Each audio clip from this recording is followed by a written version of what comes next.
اور جب وہاں ڈیولپمنٹ ہوئی ہے اور اسٹیڈیم موجود ہے اور اس میں سہولت بھی موجود ہے تو پھر اس اسٹیڈیم کو یوٹیلائز کیوں نہیں کیا جا رہا؟ بیریا ٹاؤن کی انتظامیہ سے بات کریں، ویسے بھی زرداری صاحب سے ان کے تعلقات بہت اچھے ہیں، ملک ریاض صاحب کے، تو کوئی مسئلہ ہی نہیں ہے، وہ تو خوشی خوشی اس کے لیے تیار ہو سکتے ہیں۔ تو میرا خیال یہ ہے کہ شہریوں کو اذیت سے بچانے کے لیے آلٹرنیٹ پلان بھی ہونا چاہیے، جگہیں بھی ہونی چاہیے، اور 14 تاریخ سے لے کر اگر یہ 26-28 تاریخ تک میچز رہیں گے تو ان میچز میں اسی طرح سے اگر یہ ٹریفک کی صورتحال رہے گی تو آپ سوچ سکتے ہیں کہ اس کے نتیجے میں پیٹرول کتنا خرچ ہوتا ہے جب ٹریفک جیم ہوتا ہے، انزائٹی کتنی ہوتی ہے لوگوں کو، اسٹریسز کتنے ہوتے ہیں، پریشانیاں کتنی ہوتی ہے، پولوشن کتنی ہوتی ہے، انوائرمنٹ پہ اس کا اثر کیا پڑتا ہے۔ یہ جو ادھر ادھر کی رپورٹیں شائع کروائی جاتی ہیں، کچھ تنظیمیں تو بنی ہوئی اسی لیے ہوئی ہیں کہ چھوٹی چھوٹی باتوں کو اجاگر کریں، لیکن وہ اس پر کیوں نہیں توجہ دیتی ہیں؟ تو اس پہ سول سوسائٹی کو بھی سامنے آنا چاہیے کہ یہ لاس ہمارا کتنا بڑا ہو رہا ہے، اور سب سے زیادہ یہ ہے کہ لوگ پریشانی کا شکار ہو رہے ہیں۔ اب یہ ریڈ لائن جس پر ہمارے مکمل تحفظات ہیں کہ اس کے ڈیزائن میں پرابلم ہے، یہ بن بھی جائے گا تو ایک بہت بڑا ٹریفک کا مسئلہ موجود رہے گا، بلکہ ہو سکتا ہے کہ وہ بڑھ جائے، اس لیے کہ وہ آپ کے پاس اس ڈیزائن میں جگہ جگہ بوٹل نیکس آئیں گے، آپ کے پاس لینز پراپر نہیں ہوں گی جس میں تھرو کر سکے، اور درمیان میں آپ ایک پورا پیسج بنا دیں گے تو اس کے نتیجے میں تو یہ ٹریفک اور پھنس گئی ہے۔ آپ یونیورسٹی روڈ پہ ابھی نیپا چورنگی سے آگے جا کے دیکھیں اس وقت صورتحال کیا ہے، آپ یہاں سے پرانی سبزی منڈی سے آگے بڑھ کر دیکھیں کیا صورتحال ہے۔ تو بجائے اس کے کہ اس کے اوپر سنجیدگی سے کوئی کام کیا جاتا، اس وقت تو صورتحال یہ ہے کہ عملاً کام اس پہ رکا ہوا ہے۔ اب یہ حکومتی معاملہ ہے، یہ انتظامی معاملہ ہے کہ آپ کا پروجیکٹ ڈائریکٹر کون ہے، کام کیسے ہونا ہے۔ آپ کے پاس تو ایک پورا پلان موجود ہوتا ہے جب بنتی ہے، ٹائم لائن موجود ہوتی ہے، اور ہمیں یہی اندیشہ تھا کہ 120 ارب روپے کی لاگت سے یہ پروجیکٹ شروع ہونا تھا، اس وقت یہ تقریباً 150 ارب روپے سے اوپر چلا گیا ہے چند مہینوں میں۔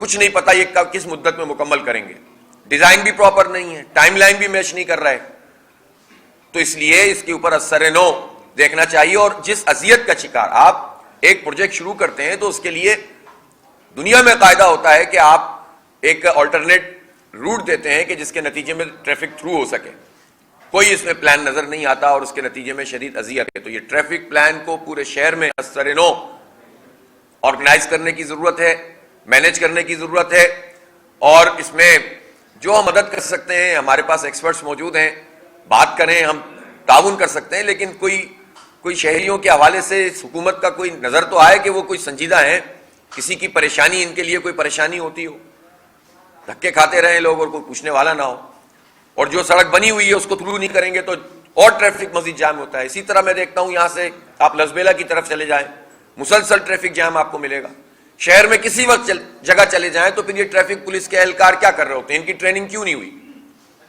پھر اگین یہی مسئلہ ہے کہ میکسیمم لوگ جو ہیں ان کا کراچی شہر سے کوئی تعلق نہیں ہے، جس کے نتیجے میں لوگ آتے ہیں چلے جاتے ہیں، بہت سارے لوگوں کی تو حاضریاں لگ رہی ہوتی ہیں، وہ یہاں موجود ہی نہیں ہوتے، ایک دھندا لگا ہوا ہے۔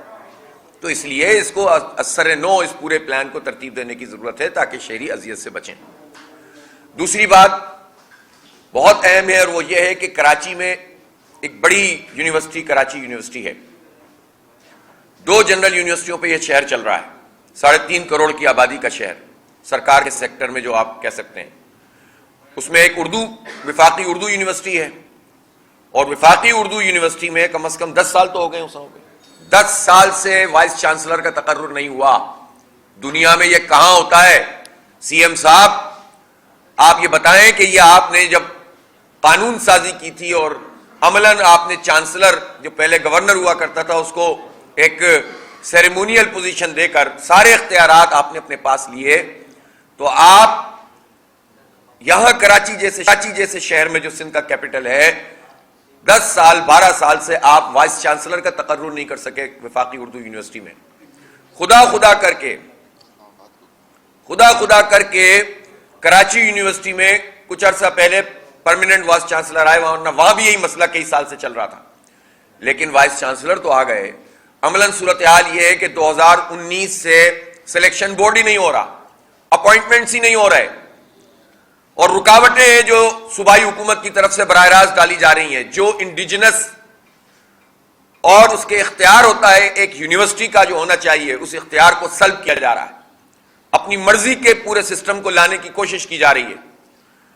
اور اس وقت تقریباً یوں سمجھ لیں کہ 46,000 اسٹوڈنٹس ہیں کراچی یونیورسٹی میں.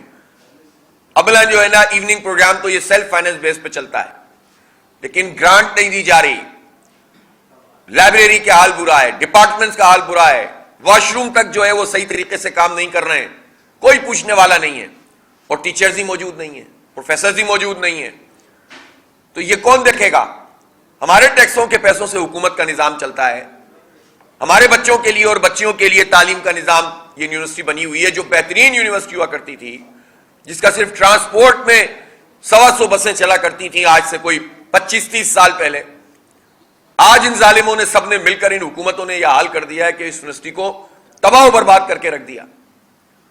تو کون پوچھنے والا ہے اس کا؟ تو اس کی گرانٹ میں اضافہ کرو، اس کا سلیکشن بورڈ کا مکمل کرو تاکہ یہ پروسیس آگے بڑھ سکے. کیوں رکاوٹ ڈال کے رکھتے ہو؟ اپنے بندے لا کر فائنینس میں بٹھا دیے. اب وائس چانسلر عملاً جو ہے، یعنی یوں سمجھ لیں کہ کسی کمپنی میں، کمپنی کا ایک مالک ہے یا اس کا انچارج ہے، وہ اپنے اکاؤنٹنٹ سے نہیں پوچھ سکتا کہ تم کیا کر رہے ہو، وہ ڈائریکٹ سی ایم ہاؤس سے ڈیل ہو رہا ہے. کراچی کے ساتھ کر کیا رہے ہیں آپ لوگ؟ ایک یونیورسٹی کے وائس چانسلر کا یہ حال کیا ہوا ہے. سلیکشن بورڈ آپ کرتے نہیں ہو، فیسلٹیز آپ دیتے نہیں ہو. طلبہ یونین کے انتخابات کا اعلان کیا پچھلے سال 2 مہینے میں کروائیں گے، سال گزر گیا. 2008 میں گیلانی صاحب نے اعلان کیا 2008 میں پرائم منسٹر بن کر کے ہم طلبہ یونین کے انتخاب کرائیں گے. 8 سے لے کر آج 23-15 سال گزار دیا آپ نے. 15 سال سے آپ کی مسلسل حکومت ہے سندھ میں، آپ نے کیوں نہیں کروایا؟ تو اس کا مطلب یہ ہے کہ آپ جمہوریت. امیر جماعت اسلامی کراچی حافظ نعیم الرحمان پریس کانفرنس کر رہے ہیں، جس کا کچھ حصہ آپ نے ملاحظہ کیا.